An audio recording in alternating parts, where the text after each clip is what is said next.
সূরা ফাতিহার প্রথম লাইনটা খেয়াল করেন, আলহামদুলিল্লাহি রাব্বিল, মাশাআল্লাহ, আরেকটু জোরে, আলহামদুলিল্লাহি রাব্বিল, একটা বাক্য।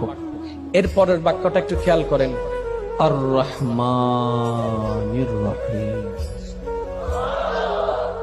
আপনি কি কখনো ভেবেছেন এই কোরআনুল কারীমে সূরা ফাতিহার মধ্যে আল্লাহ স্টার্টিং এভাবে করলেন কেন? আর রহমান কার নাম? আর রহিম যুবক ভাইরা বলুন কার নাম? আল মালিক কার নাম? আল কাদের কার নাম? আল আজিজ কার নাম? আল রউফ কার নাম? এতগুলা নাম থাকতে আল্লাহ কাদের তো ব্যবহার করলেন না, মালিক তো ব্যবহার করলেন না, কুদ্দুস তো ব্যবহার করলেন না, রহমান এবং রহিম কেন ব্যবহার করলেন?